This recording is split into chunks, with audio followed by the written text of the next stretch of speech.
Hello guys, আজকে আমি একটা বিশেষ কারণে একটা ভিডিও বানালাম।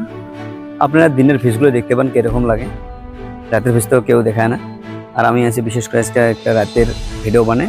রাতের ফিসটা কিরকম লাগে আপনারা কমেন্টে বলে। এখন বাজে রাত্রে 9:30।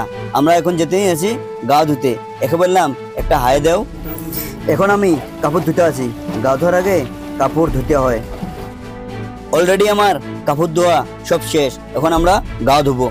আমরা 2 দিন ধরে গা ধুই না, তাই আজকে গা ধুতে আসি। কত ভালো লাগতে আছে শরীরটা। আমার গা ধোয়া সম্পূর্ণ শেষ।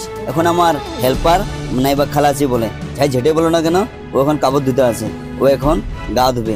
গা ধোয়ার মজা আলাদা, ঠান্ডা ঠান্ডা পানি। আমি তেল ভরানোর সময় ওকে বললাম একটা হাই দাও। ও হাই দিতে চায় না, মানে শরম করে। আমি দেখো তেল ভরাইতে আছি পাম্পে।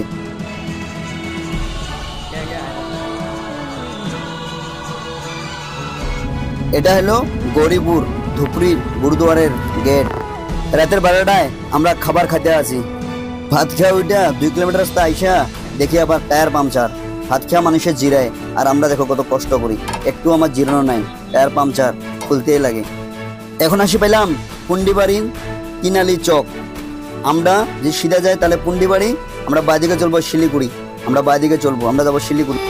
এত বড় বড় গাড়ি এটা কিভাবে চড়ায় আমরা দেখে তো অবাক। আমি এত বড় গাড়ি চড়াতে পারবো না। এটা হলো সেই ফালাকাটা, এটা হলো ধূপগুড়ি।